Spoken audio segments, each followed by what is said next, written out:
प्रिय विद्यार्थियों, online classes में आपका स्वागत है। देखो, आज हम बीए पार्ट सेकेंड ईयर के लिए कुछ अलग से एक टॉपिक लाए हैं, क्योंकि इनके सिलेबस में है वो टॉपिक जिसका नाम है रीतिकाल। तो रीतिकाल के विषय में हम समझाएंगे। देखो, आपने इतिहास का नाम सुना होगा।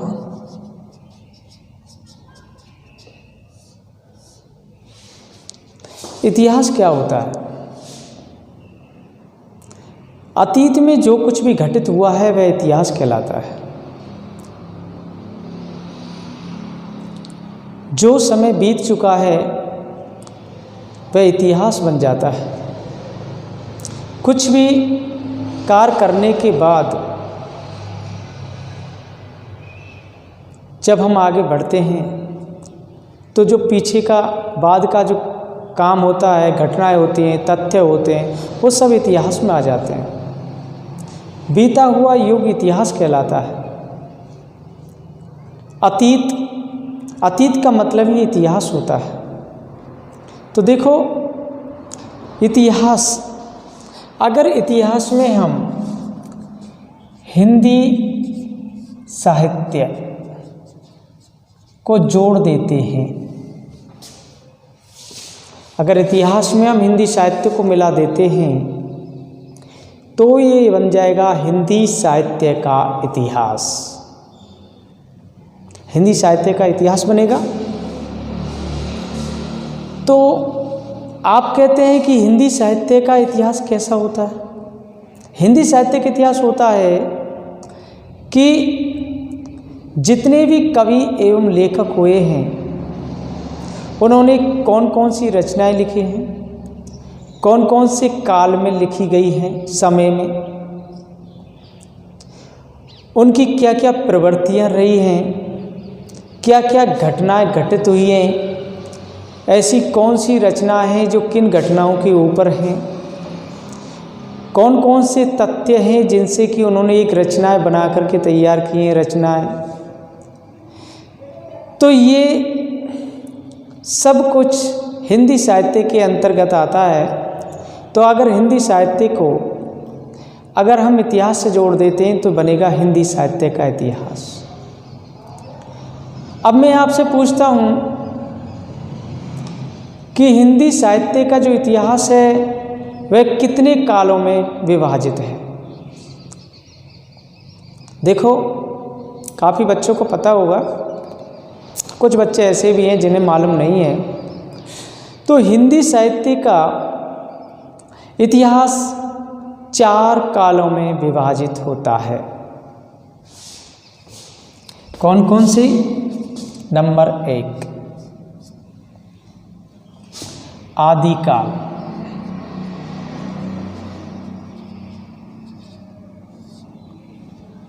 नंबर 2,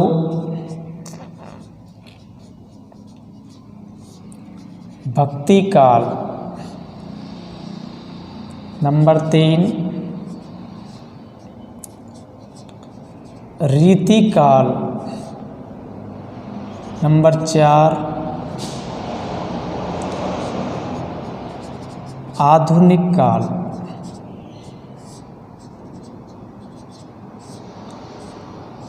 देखो, ये 4 काल हैं। कौन कौन से? आदिकाल, भक्ति काल, रीति काल और आधुनिक काल। अगर हम भक्ति काल को पूर्व मध्य काल भी कहते हैं।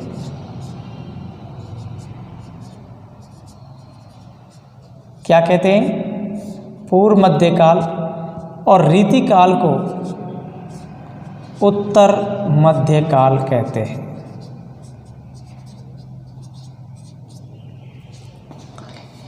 भक्ति काल को पूर्व मध्यकाल और रीतिकाल को उत्तर मध्यकाल कहते हैं। अब देखो शुक्ल जी ने इन कालों की अलग अलग सीमाएं रखी है और इनकी सीमा है जो विक्रम संवत में दर्शाई है। तो आदिकाल इनकी समय सीमा देख लो,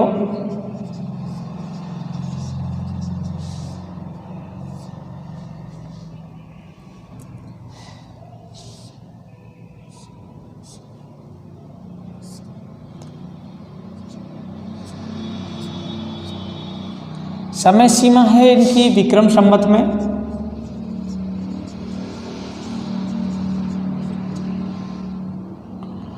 विक्रम संवत में इनकी समय सीमा है।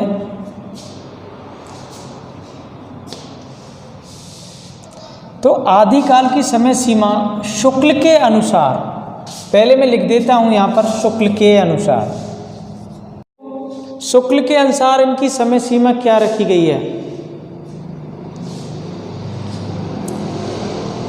शुक्ल जी ने इनकी समय सीमा अलग अलग तरीक़ा से रखी है।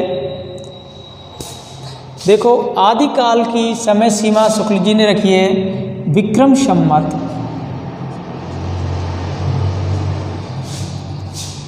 1050, विक्रम संवत 1050 से 1375।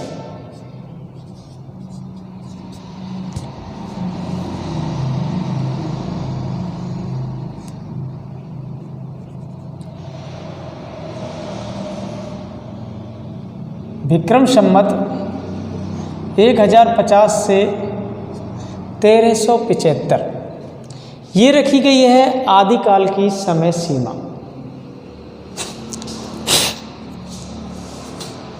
आदिकाल की समय सीमा विक्रम संवत 1050 से 1375 और भक्ति काल की समय सीमा रखी गई है विक्रम संवत 1375 से 1700।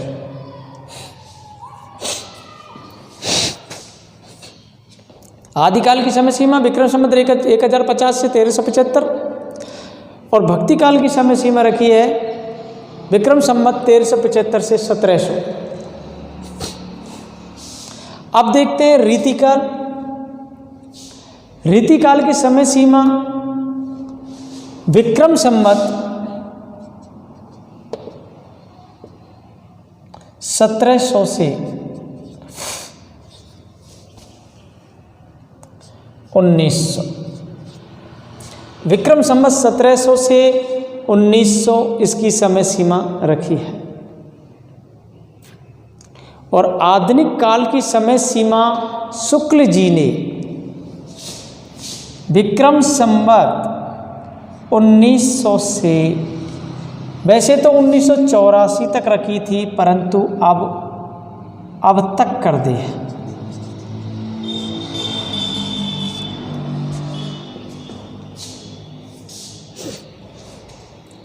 (1900 से 1984 या अब तक। तो देखो आदिकाल की समय सीमा विक्रम संवत 1050 से 1375, भक्ति काल की समय सीमा जिसे हम पूर्व मध्यकाल कहते हैं, इसकी समय सीमा है विक्रम संवत 1375 से 1700 और रीति काल की समय सीमा जिसको हम उत्तर मध्यकाल कहते हैं विक्रम संवत 1700 से 1900 और आधुनिक काल की जो समय सीमा है वो विक्रम संवत 1900 से 1984 या अब तक मानी गई है। देखो ये तो है शुक्ल के अनुसार, शुक्ल के अनुसार है। अब अगर अधिकतर जो लोग हैं उन लोगों ने सर्वसम्मति से जो इनकी समय सीमा निर्धारित की है वो क्या है। देखो उन्होंने ईसवी सन में इनकी समय सीमा बताई है, मैं बता देता हूँ।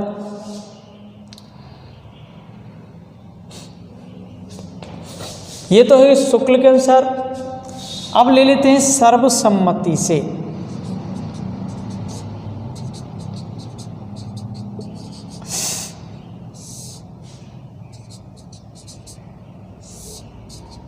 सर्वसम्मति से इनकी समय सीमा क्या लिखी गई है? नंबर 1,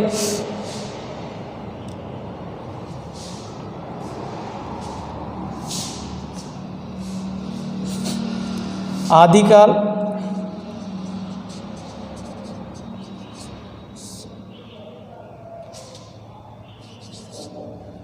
भक्तिकाल,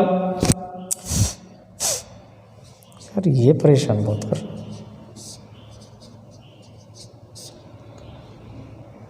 नंबर 3 रीतिकाल,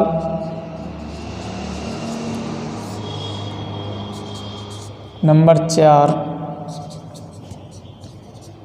आधुनिक काल।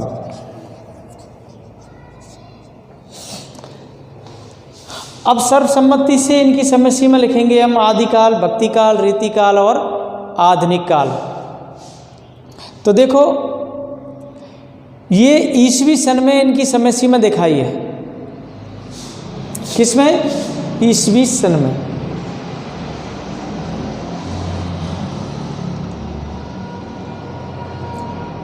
सन 1050 से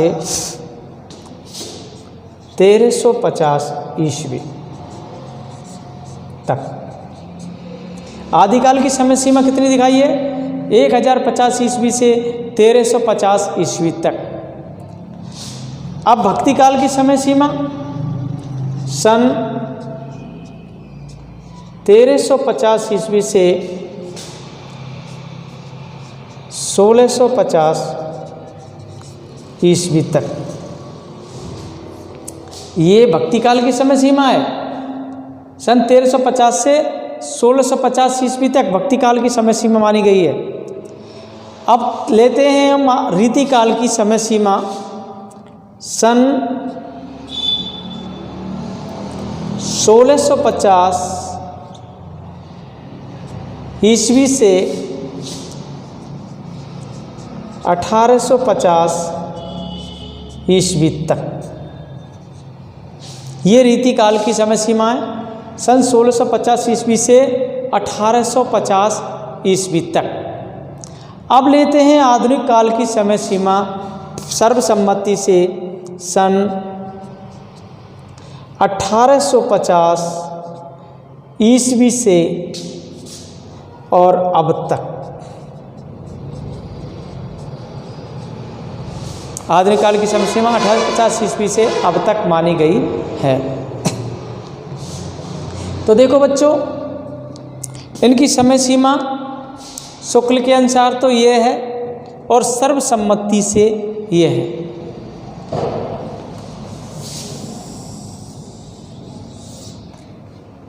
अगर आप इसका स्क्रीनशॉट लेना चाहते हैं तो ले सकते हैं।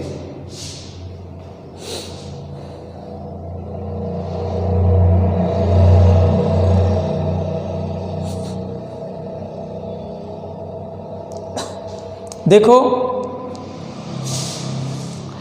इनकी समय सीमा निर्धारित कर दी।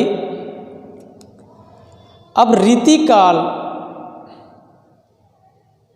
जो कि बीए पार्ट सेकेंड ईयर के सिलेबस में है, हम बीए पार्ट सेकेंड ईयर को पढ़ाने जा रहे हैं।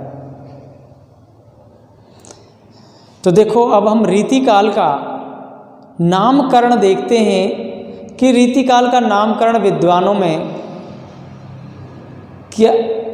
ने क्या क्या किया है, उनमें क्या मतभेद रहे, उन मतभेदों का क्या विषय रहा है, उनका नामकरण करके देखते हैं रीतिकाल का। और रीतिकाल का नाम रीतिकाल किसने दिया है, जो कि प्रमाणिक नाम माना जाता है।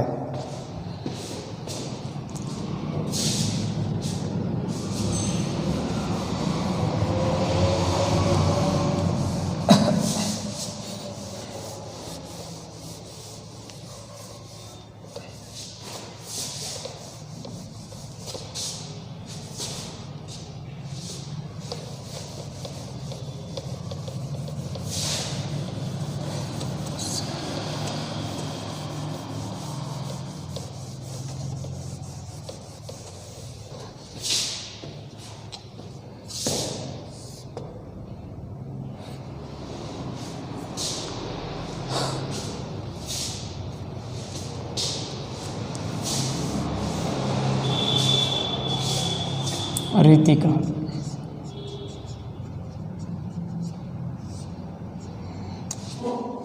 इनका नामकरण कैसे कैसे किया है? आचार्य रामचंद्र शुक्ल,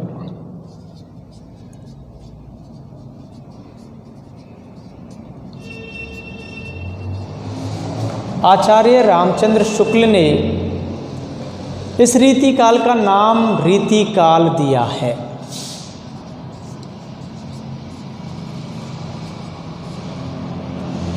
जो कि प्रामाणिक माना गया है। रीतिकाल नाम प्रामाणिक माना गया है। इसका नाम किसने दिया है? आचार्य रामचंद्र शुक्ल ने। अब लेते हैं विश्वनाथ प्रसाद मिश्र। विश्वनाथ प्रसाद मिश्र, विश्वनाथ प्रसाद मिश्र, इसका नाम माना है श्रृंगार काल।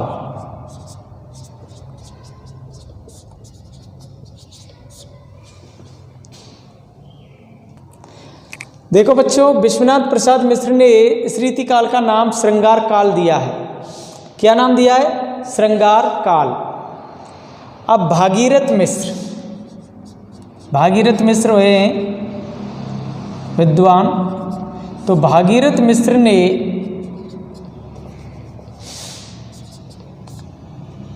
इनका नाम जो दिया है वो रीति श्रृंगार काल। क्या दिया है? रीति श्रृंगार काल। देखो, भागीरथ मिश्र ने इनका नाम क्या दिया है? रीति श्रृंगार काल। शुक्ल ने रीति काल दिया है जो प्रमाणिक माना गया है। विश्वनाथ प्रसाद मिश्र ने श्रृंगार काल दिया है और भागीरथ मिश्र ने दिया है रीति श्रृंगार काल। अब लेते हैं हम रमा शंकर शुक्ल रसाल, जो विद्वान हुए हैं। रमा शंकर शुक्ल रसाल। रमा शंकर शुक्ल रसाल ने इस रीतिकाल का नामकरण जो किया है वह कला काल के नाम से किया है। क्या नाम दिया है? कला काल। कला काल के नाम से इसका नामकरण किया गया है। अब आते हैं मिश्र बंधु।